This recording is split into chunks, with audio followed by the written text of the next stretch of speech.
คือตู้สงส่งแต่จะว่าอินไปแล้วเฟกเจียวนี่เพราะอินที่นี่สมปีครับทันทีสามปีสมปีเพราะว่าอันนี้ตู้ไหนเห็นให้เซ็นทรัลเวย์เลยเพลย์กราวด์ละอันนั้นมาหลายผู้นายเฮียนี่นี่สมปีเลยพอเรียนเลยบาร์สนิขัดนี่เฮียนี่เราพูดแต่กันหลายผู้นายเฮียนี่อยู่ปลาพูดเราพูดแต่กันมันอันนี้โดนนับลงปลายนี่พูดเนี่ยนี่ปลาพูดที่กับไงคุยไงรู้ที่เอ็มมาอ่ะอันเสียเจ้าต้องเฮ็ดว่าปลาที่ไล่ลงปลายที่ชิคไล่ไล่นะพูดเราคุยแบบกันนี่เลยแต่ตอนนี้ที่มีบางช่วงนี้ตัวน่าพอเห็นให้ปวดเสียนะเขาสองมุกมันนี่อ่ะเดี๋ยวตัวน่าเห็นให้กับผู้หลายเฮียนี่เซ็นทรัลเวย์เลยอ่ะตั้งแต่สิเดนตั้งแต่ฟูก็ไม่อ่ะอันนี้ที่สองนะมันขัดกันทางสดแต่ตอนนี้มันจะไปกับฟูสิไปเลยเฮ้ยที่สมที่ประเทศแบบบ้านขัดเฮียนี่ไล่ผู้หลายเฮียพูดเราคุยตัดอินฟันอันนี้ตอนนี้กันเราสินะเฮ้ยผู้หลายเฮียนี่ผู้หลายมีสเตลอีติมีสเตปโอคัสไล่เฟลาพันที่เราเดียวดูผมตาเสพติดเป็นอะไรพอครับไม่น่าศึกษาโลนึงเลย其实关于过事情，正经话，有时候那种说不通，那看来多了，那不会这样，也是这个很大，这个是用，这个อันนี้ชัวร์ที่มีลิติมิสเลยเรามิสตัวพังถึงเต็งเอ็ดถึงเรื่องภาษาถูกได้ไหมอันเรสนี่ลำพัง Armrest mungkin kekehidupan pemalai, kepopo, kebangan pemah,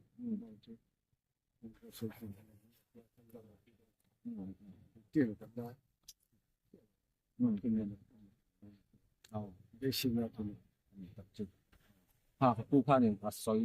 เกี่ยงวิวไหมอ่ะแต่ถูกปลาผู้ที่เฮียนี่ถูกปลามิสและลิติมิส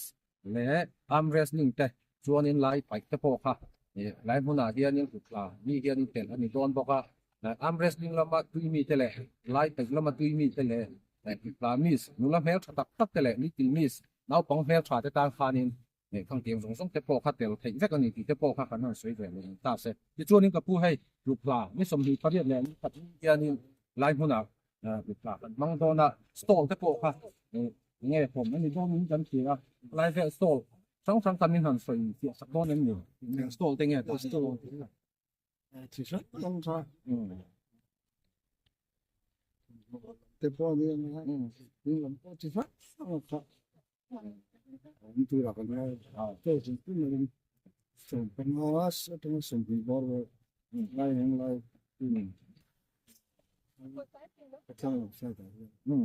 大家多多，这个就真的这看线啊，等等这些事。เยอะตัวฟูที่เกิด นู้นได้แค่นักฝุ่นต่อหมอ มินลำตะเข็นคันจานาเราเลยมันเป็นคันเลย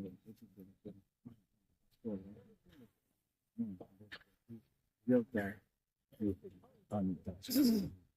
ผมแทบเลยอันนี้เจ้าให้ไล่ผู้นาเฮียนี่สายเทียมตัก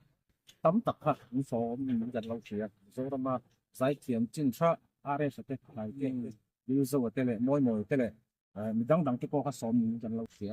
มีผู้ยังตั้มต่อดอเสียเขาไล่เสียละครั้งกันสายเทียมแต่เวงผูกพัน security แล้วมาพัดอย่างที่เนี่ยรวมมันในอีกหันหนึ่งทางนะครับนี่น่าสนใจเลยแต่ไม่ใช่ยา security มันพวกพันธุ์ก็สิ่งตัวตัวจำเลยก็คือเรื่องสิ่งเรื่องเงินก็มีอะไรกันเรื่องอะไรเรื่องที่มันเยอะมากเกินโดยเฉพาะเรื่องสเต็กนู่นก็แบบนั้นใต้ก็เป็น security สิ่งนี้อันนี้จุดให้กลุ่มทั้งอันนี้กลุ่มอาคารนี้จัดมาอยู่เช่นส่วนเซ็นตับอาคารนี้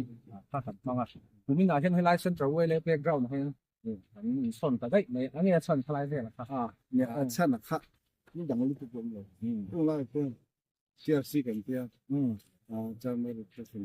ส่วนตัวแบบนี้เลยไล่คือสิ่งที่จำใจที่เรื่องนี้ตมาจะพูดกันแล้วที่เหลือใช้แบบนี้เพราะมันจะเป็นเรื่องที่จะพูดในเรื่องเยอะแล้วแห่งไล่อีกส่วนสับสนกันอยู่ระหว่างเพื่อนมีปีไล่จะ cái này nó rất là sền cái tiếng là vào nó xâm dọ cái lại mình cần cái ta cũng là quay cái này lại thì tất cả các đúng tất cả cũng kiểm soát vấn đề về cái sự nào rồi bên này thì còn sự nữa như kia là mà cho mình tăng cái thì máy lẩu cái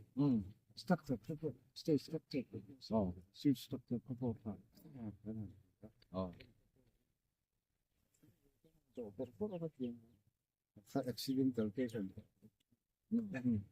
sao cái chuyện cái thành phần hình dọc nói ai enjoy sẽ có những cái mà như vậy đó bạn dọc 아니 hey Lai Central Way playground nằm đây thì ra thằng đầu tất cả anh nhỉ motor vác về chơi về là phát tầm đó xí thế lại hiện in công là chụp khác phát chiếc khác anh những cái nghe lai về là hiện thua mình là in phần in xiên đàn về là phát motor quân người thủ riêng thua mình là tal puyen buồn sao đúng lắm quân người họ sẽ thực hiện mà chú là chúng ta phải định cái question tiền công rồi mình nói đi cái chuyện là cái phải được anh nhìn không chứ cái phim phim mình soi Lai Central Way playground là khi cũng mà khi chế phục mày thì cái lâm lẻ khó lắm một pha thì nghe sai thì nó không tắm tắc họ ổn tất mày mà to tắm đó xia chu huy là này sinh nè cái em thì phải lắng thì khác ổn phục mày cái tiếng lai cái phố thì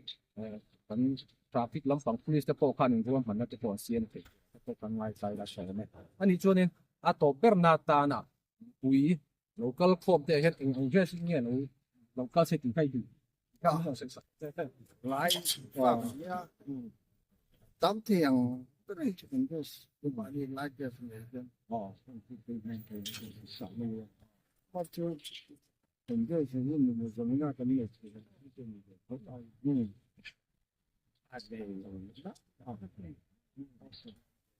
anh này yang angin yang lain ini tempat dan maya bắt chứ sao mà chứ yes tắm thiền cái này chụp cái là cái sao cái này